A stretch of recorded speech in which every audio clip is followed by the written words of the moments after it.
Alright, hello.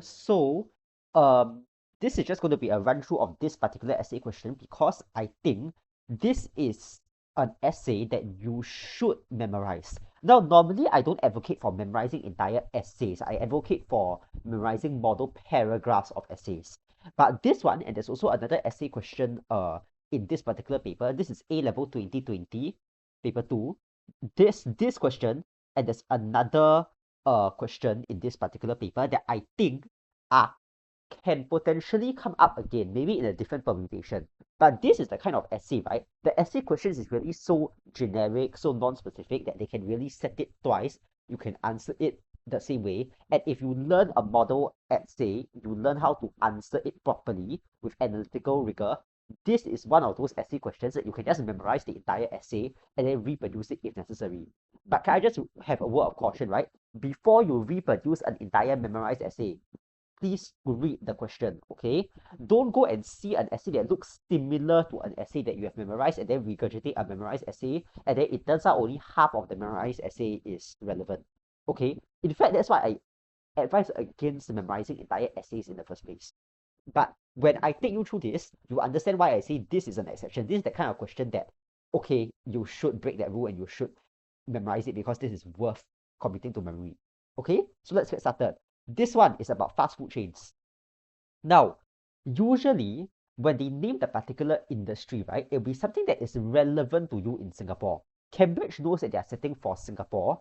They expect examples. That's why later on in the part B, you will see there's examples. Do you need to memorize examples? No. If you go to any of your tutors, they'll tell you econs isn't one of the subjects where you need to memorize examples. Because actually, right, if you think about this, these 3 years, 2020 paper 2, 2021 paper 2, 2022 paper 2, the firm's question is actually all things that you can write purely based on your own contextual knowledge of what firm behavior is like in Singapore, what competition is like in Singapore, all that. So 其实所有的例子你不需要背的 okay? Don't need to pay, understand? The first thing I want to talk about in this essay question is what it means by a competitive advantage. Now, I went to the syllabus doc and triple checked.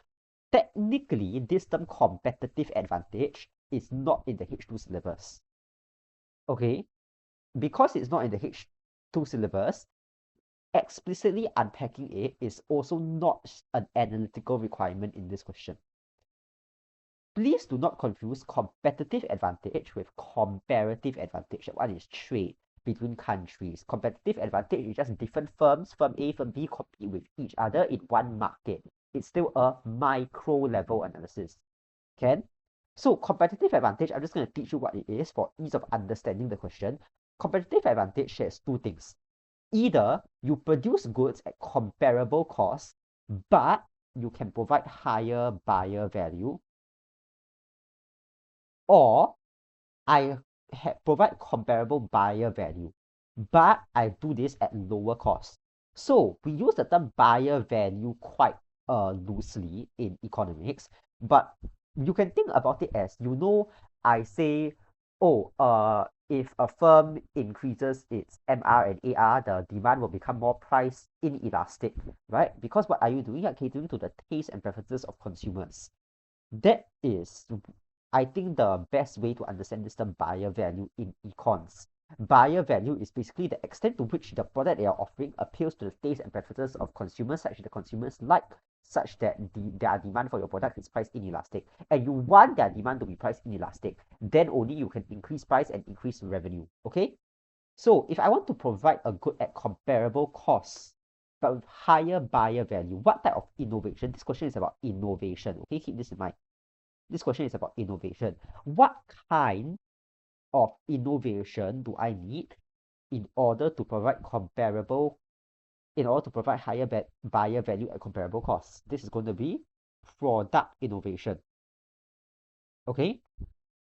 And then the other one, they talk about comparable buyer value but with lower cost. So in order to lower cost, what is this? The other type of innovation is process innovation. Both of these types of innovation, we are going to look at later in the part B. And later on in the part B, I will explain to you why it is that even though I tell people you should write a firm's essay in your econs paper 2, personally, I wouldn't have took this essay if I were unlucky enough to do my A-levels in 2020. Then again, if I was unlucky or lucky enough to do my A-levels in 2020, I would also be a lot better than econs than I am currently because I would have had more time to study in 2020. Anyway, part A, as the writer of this answer key pointed out, this question does not lend itself neatly to a distinct R1, R2 approach. The reason for this is because in 2020, the current syllabus was not in existence yet. R1 and R2 had not been invented yet. That's why. But if we have to write this R1 and R2, the HCI answer key suggests that we talk about what is the market structure and then how prices are determined. So if this was a question about price and output decisions, okay, pricing and output decisions in oligopoly, if I remember correctly, was November 2021. Yeah, here. This one landed itself very neatly to an R1, R2 approach because they got explicitly asked you explain why it's an oligopoly. This is R1. And then pricing and output decisions they put in R2. But if you think about it, right, this thing and this thing can technically be R1 and R2. If you think about it. So if they just ask you a 10-mark essay on can you explain the pricing and decision the price and output decisions of a firm operating in oligopoly. You can just copy paste this entire thing. By the way, right, this thing, 2021 question 3, part A, R2, this thing and this thing, I also recommend you memorize because this is the kind of thing that they can set again in the future. So if you need to, memorize this, okay? I will pause here for a bit. Do anything you need to. Fantastic, let's go on. Back to this one. They just talk about prices, so they don't want your output decisions. That's why Hua Chong,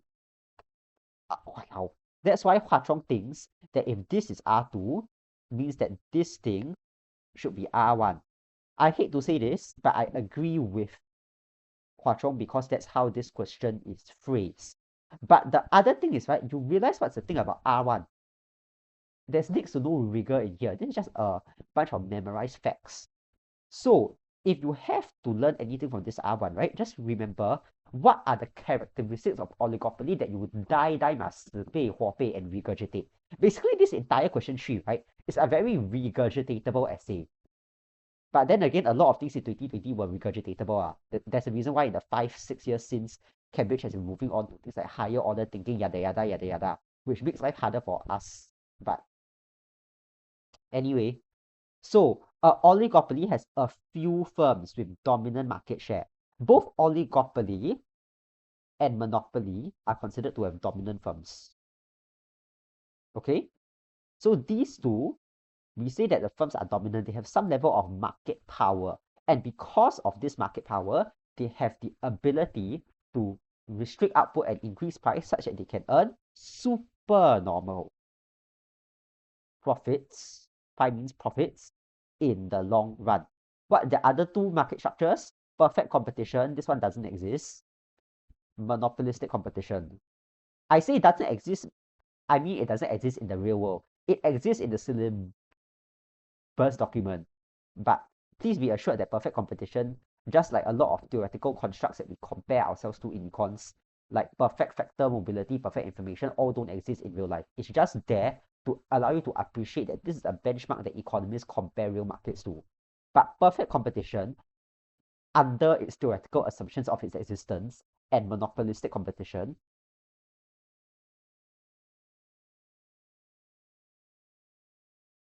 these firms are not dominant. They do not have market power. So as a result, this one cannot retain supernormal profits in long run. They can only retain at most normal profits in long run because they lack market power. They cannot produce at MC equals to MR. They cannot increase price and restrict output. So let me say this again.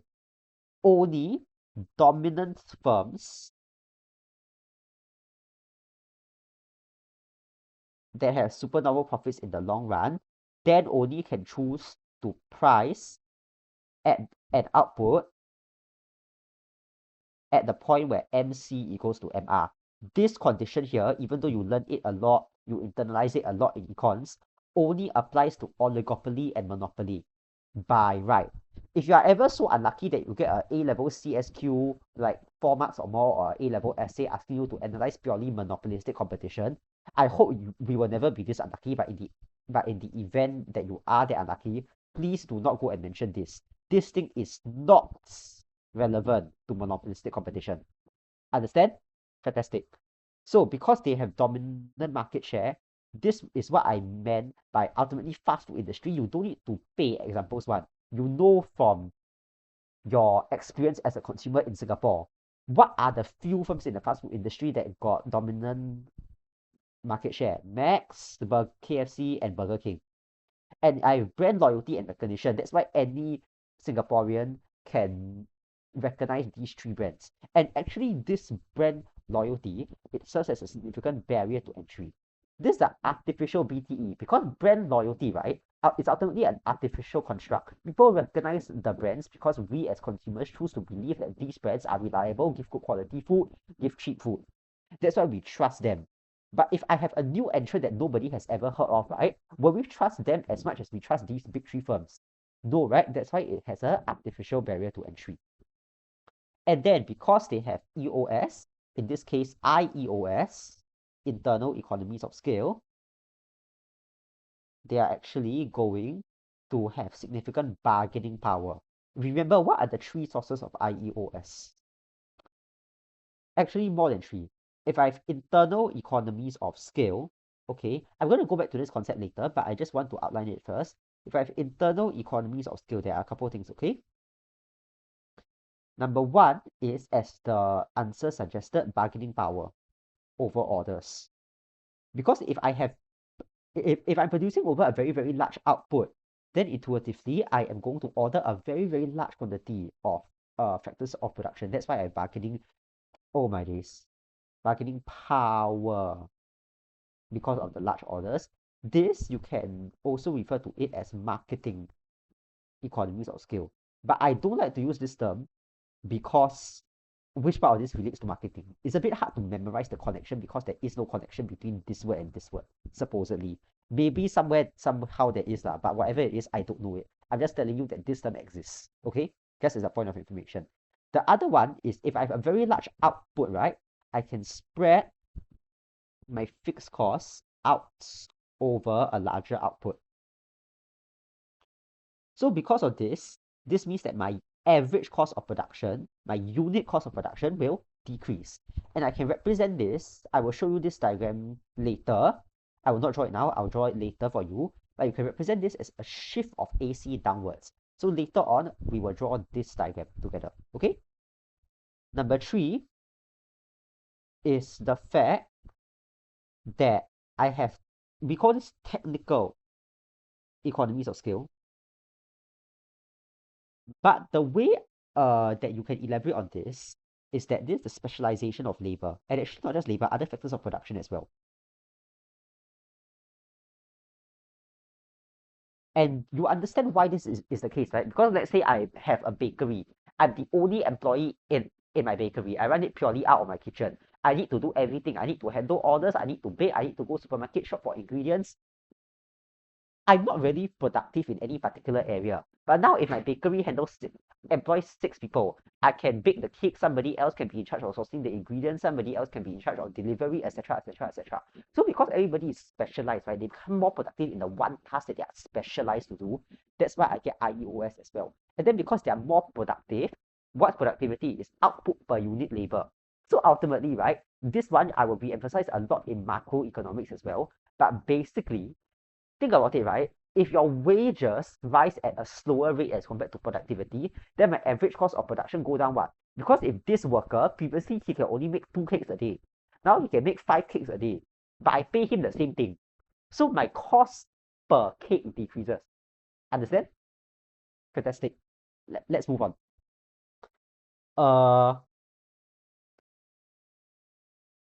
Yes, the other thing about oligopoly is that the firms are mutually interdependent. This one is elaborated on in R2. And it's because of this mutual interdependency that you get the phenomenon of price rigidity in the first place. So now this is the one that I want to spend a bit more time on. because price rigidity, right, is a lot harder to understand in the new syllabus. In the old syllabus, the king demand curve was in the syllabus. People had to do diagrammatic analysis of king demand curve. Personally, I think that removing king demand curve from the syllabus but keeping price rigidity in the syllabus is one of the most controversial things that Cambridge has done. But hey, who am I to question Cambridge? So, I don't want you to memorize this paragraph. You can read this paragraph, read and memorize the correct way to explain it in prose. Because in exam, you cannot draw diagram. The diagram is not in the syllabus. You will not be able to draw the diagram that I'm about to show you. But you must be able to memorize and regurgitate this paragraph here. Of course, change KFC, change McDonald's, all that to whatever firm is relevant to the market in the question lah. But yes, you get the idea. So you will memorize this and reproduce this in the exam. But for understanding purposes, I'm going to show you the diagram that is no longer in syllabus. Okay? This is the king demand curve diagram. King, because basically, right, you see the AR curve. My demand curve is just the AR curve, right? So this DD curve is king. King. And the king occurs at this particular price line here, P naught. And P naught, I've highlighted, walao. P naught, as I have highlighted in orange, is basically the price. So people generally don't have any incentive to go above or below P naught. This is not profitable, this is also not profitable. That's why price rigidity is rigid, it stays this orange line P naught. So above the king, right, as annotated in green, demand is actually price elastic, as seen by the fact that the thing is shallow. Why is the thing shallow? Because as the prose also explains, if KFC raises its price, people will choose not to follow. McDonald's, Burger King, all that will choose not to follow. So if demand is price elastic, remember your basic demand and supply theory.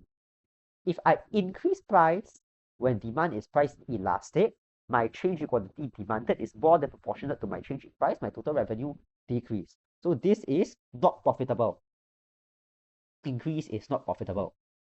If I decrease price, rivals will choose to follow. Rivals will choose to follow. Why is that the case? Because you see, if Burger King suddenly says that, oh, I will reduce the price of my chicken, actually, come to think of it, I don't even know what is offered at price at fast food outlets nowadays because I haven't been to a fast food place in donkey years. Let's say, hypothetically, McDonald's, KFC, Burger King all offer some kind of fried chicken burger lah. And then Burger King say, oh, now instead of selling at $4.50 per burger, I will now sell at $3.50. Then if McDonald's and KFC choose not to follow, right, then they will lose customers, right? Because everybody will want to buy the cheaper burger at Burger King. So they have no choice, 他们不得不必须 follow. Understand? So if they follow, everybody decrease price. Then you see, if everybody decrease price, is there any change in market share? No, right? Burger King did not gain any advantage, did not gain any competitive advantage because they are still providing the same buyer value. And because everybody follows, everybody's market share is unchanged. But what is the difference? They are selling at a lower price, but their market share is unchanged. So in other words, absolutely nothing happens. It's just everybody jump into the same pot of lava together, everybody die together. Of course, not die lah, they're still in operation, but basically they lose money lah. So how do I write what I just said in formal economics language? I say that because below the king, demand is actually price inelastic, because the fact that rivals choose to follow mean that I have a very high or very low degree of substitutability below the king. Very low degree of substitutability, right? That's why my demand is price inelastic. And so as a result, we know from basic demand and supply theory, if DD is price inelastic, if I decrease price, but then my change in quantity demanded will be less than proportionate to my change in price, and therefore I'm going to lose revenue. So lose revenue means that my profitability will fall. So this decreased price is also not profitable. That's why this one not profitable, this one also not profitable. I would want to stay at P naught. Hence the phenomenon of price rigidity. Ta-da! Understand? Fantastic. Now that's the part A. Part B. This one, and there are two other essays for firms that are memorizable. This is what are firm strategies to increase profit. We are currently here. The other one The other two that I want you to memorize is November 2022 question 1. I haven't decided if I'll film this yet or not, but basically this. This one is strategy if a firm wants to reduce the competition that it faces. This one you should also memorize. I may film in the next few weeks. I'll decide later if I'm going to choose to film it or not. This one I'm not going to film it, but I still think it's worth memorizing because government intervention for market dominance is actually quite common. HCI, our very own Hua Chong, 2025 promo paper, my promo paper in 2025, the CSQ paper was all about this, except in CSQ. That one was about e-commerce, something about Amazon, and then the 10-mark question in the CSQ was something about discuss if the European Union needs to intervene to regulate the behavior of Amazon. Then you need to look at the CSQ extracts and evaluate. So is Amazon hurting consumer welfare, consumer surplus or not? Therefore, if it's hurting consumer welfare, of course people need to intervene to achieve my micro goals of efficiency and equity. If not, then you don't need to intervene lah. So this tension of is the market dominance desirable can be both good and bad. But I don't want to go into this now. Number one, because this is not the question, and number two, because this is memorizable and you can go and read the answer key to this question yourself.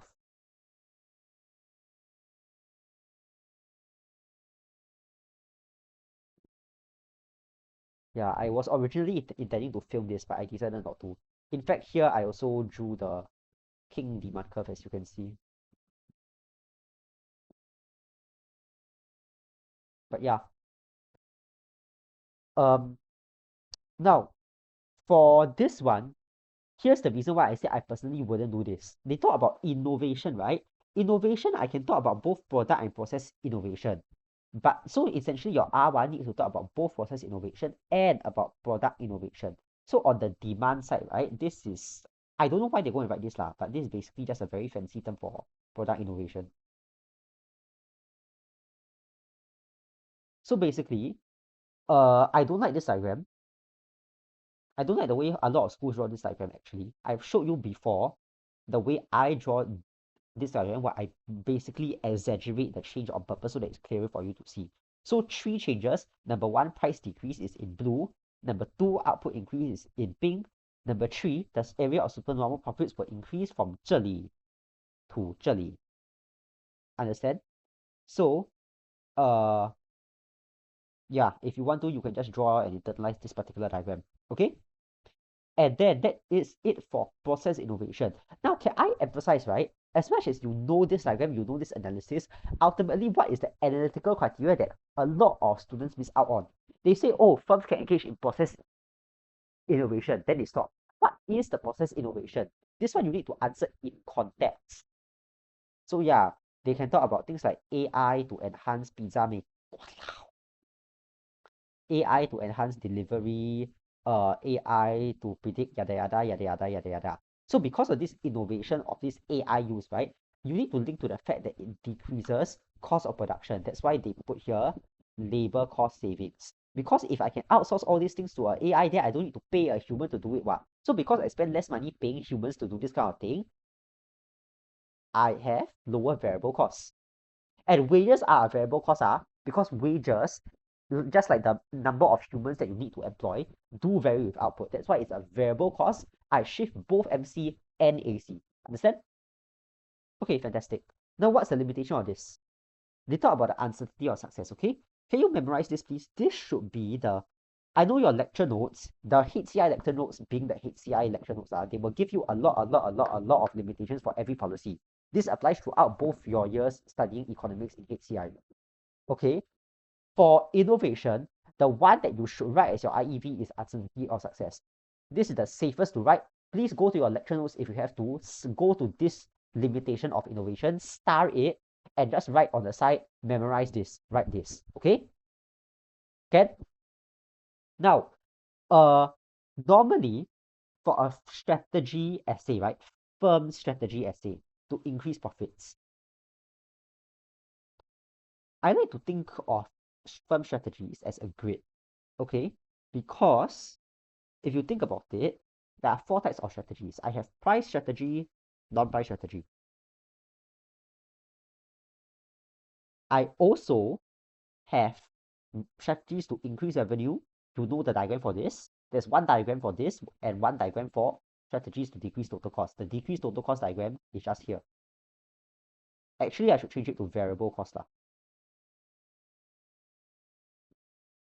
So, price strategies to increase total revenue. You can think about price discrimination.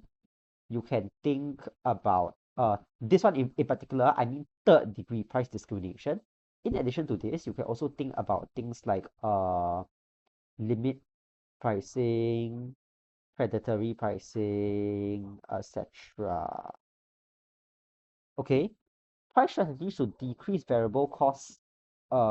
Is there? This one more or less I can't think of anything lah. So you can just. Is there anything?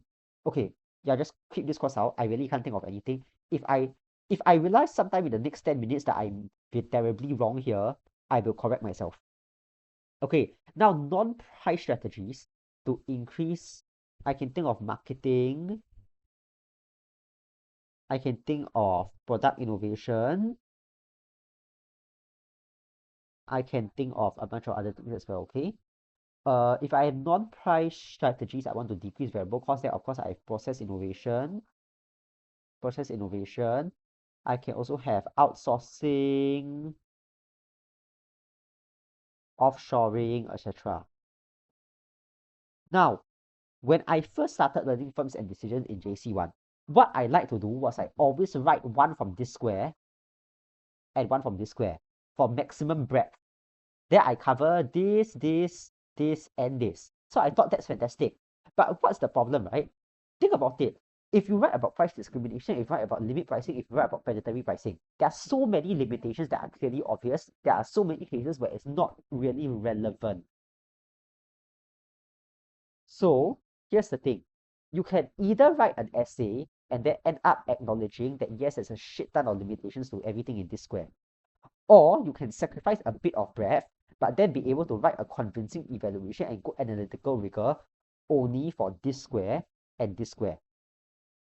So my practice now, after 1+ year of learning firms and decisions and making a lot of mistakes in firms and decisions, I realized that the best things to write for firms and decisions are, if you really are in doubt, right, unless pricing strategy is really, really, really relevant, like in the case of this one, about decreasing competition, then of course you can write about limit pricing, predatory pricing. But if the goal is just to increase profit, right, just write this orange square and this orange square will do. Okay, you can sacrifice a bit of breadth. It's okay, just get 9 out of 10. Yeah, okay, can. So product promotion is basically just marketing lah. I don't know why they call it product promotion. Fine, I'm going to change it to marketing.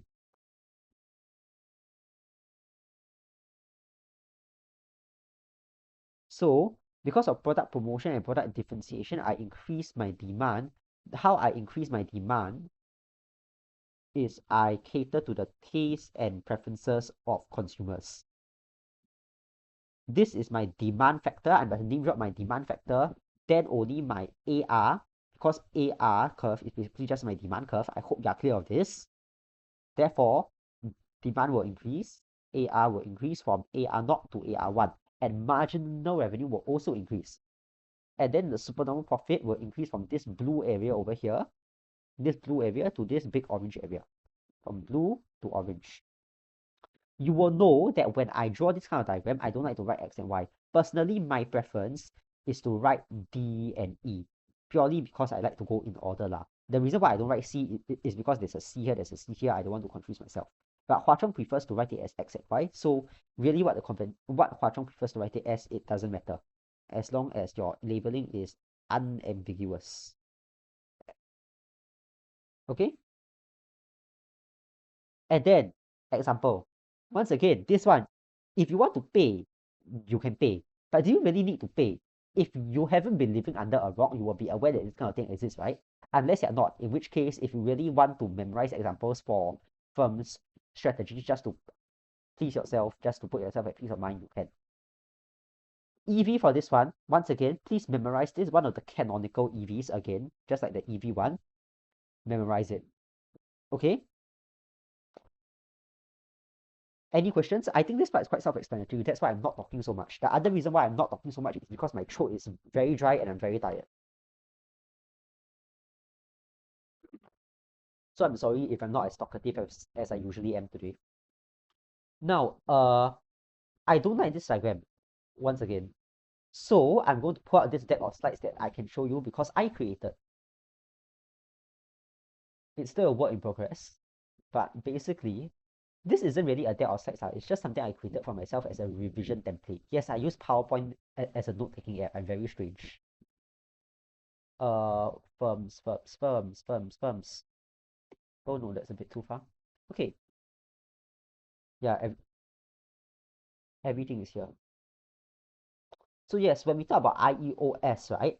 IEOS is basically just to say that I move along the LRAC curve. So if I move along the LRAC curve, right, this means that at a given output level, I have lower cost of production.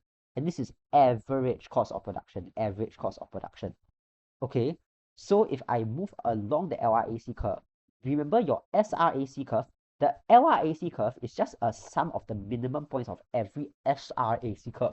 So if my SRAC shifts from SRAC not to SRAC1, then I can expand my output and I can lower my cost of production from C0 to C1. Can? So ultimately, the key thing here is to recognize that this is a shift in SRAC. So because the AC that we draw on the firm's diagram is SRAC, to draw this diagram on top, the shift of the SRAC from SRAC not to SRAC1 is basically just to draw this. So as a result, in this case, I don't predict an expansion in output. That's okay because it's a short run model, not a long run model that we're drawing in this diagram. That's why in the short run, my output stays the same. But the thing is that my cost of production will decrease from C0 to C1. And therefore, my supernormal profit will shift from this initial area here, P0, A, B, C0, and I will shift to this particular area here, this large rectangle, P0, A, D, C1. Understand? So yes, I hope that has been clear for you. And I will now close this PowerPoint and go back to the OneNote. Okay? So yes, that is how you can talk about increasing scale of production and reap IEOS. Now, before I show you the limitation of this, what's the limitation of this? The proposal that you are writing is increasing scale of production. This one 也是要钱 but also need money, and also you're not sure how successful you're going to be. If you're McDonald's, right, you already are in an oligopoly. You already have IEOS. What makes you so sure that just because I invest a butt ton of money in increasing scale of production, increasing more IEOS means that I will necessarily gain a competitive advantage and be more profitable? My competitors also have the supernormal profits to do everything that I'm doing. So the probability of success is very low. That's why in the oligopoly, right? Some of your tutors might have said this before. In the oligopolies, in layman terms, firms tend to be a bit conservative. They don't change their price too much. They also don't change their output too much. Because they know, right, the mutual interdependency means that anything anybody does, anybody can copy. And anybody can copy because everybody in the oligopoly got supernormal profits to do whatever the hell they want. Understand? Okay. I know I'm saying this all in colloquial terms, but please know how to translate all this into economics. The answer key already does a very good job at translating what I'm saying into economics. Okay, the other EV that they have given you is expansion, diseconomies of scale. Okay, how do I illustrate diseconomies of scale? I'm going to go back to that PowerPoint real quick. Diseconomies of scale is basically to say, right, if I shift from SRAC not to SRAC1, I'm gaining IEOS. So anything that is on the falling arm of the LRAC is IEOS. Anything that is on the rising arm of the LRAC is internal diseconomies of scale, IDEOS. Why is this the case? Because I'm going to use purple. Let's say I increase all the way to here, SRAC2. Then you notice, right?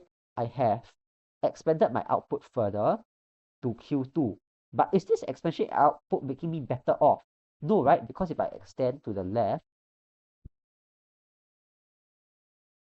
I'm incurring higher cost of production. So this is less profitable for me. That's why increasing output doesn't always leave me better off. And as much as we have this theoretical model of this theoretical concept of QMES, right? In reality, do we always know where this QMES is? No, right? So there's a chance that in the absence of information on where exactly this point is, they might accidentally expand, and then expand all the way to here, and then incur IDEOS. That is bad. Okay? I am going to undo all of that. Okay. Summative conclusion. In general, what are the strategies that they've used to evaluate here? They talk about the context, so it's an oligopolistic market. They talk about mutual interdependence. Then they say short run, long run. So they say that product promotion or product differentiation would be short-lived. Of course, right? Because if you think about it, right, oligopolies, do they really engage in price wars? No, right? Because of price rigidity. What do they engage in? Advertising wars. So if McDonald's say, hey guys, for the World Cup, I'm going to offer a delivery service where I get free delivery all the way until 3 a.m. Is this kind of thing the thing that Burger King can copy? Of course, right? As I said earlier, they are all in the oligopoly. They are the supernormal profits to do whatever the hell they want. So Burger King can also offer this. Then suddenly, does McDonald's have an advantage anymore? No, right? That's why it's short run effect. But product innovation can, to raise revenue, can lead to higher profits in the long run. And this is because if the innovation is successful, like you know the Oreo McFlurry thing. Oreo McFlurry at McDonald's was actually invented only in the past 10 years. Why is it still such a profitable thing such that McDonald's still continues to offer it now? Because people like it, it caters to consumer taste and preferences. So the demand for Oreo McFlurry is always high. So by continuing to offer it, McDonald's will always remain profitable in a long run. And if you look at Burger King, KFC, do they serve ice cream? Maybe yes lah. But if we think about ice cream at a fast food place, what do we think of first? If I want to say I want cheap ice cream, I go to McDonald's. Because McDonald's has achieved an advantage in this aspect, that's why continuing to offer ice cream on its dessert menu is a profitable strategy for McDonald's, both in the short run and in the long run. Understand? So therefore, you need your summative conclusion. I need to come to a definitive stand. My definitive stand is product process innovation is the best.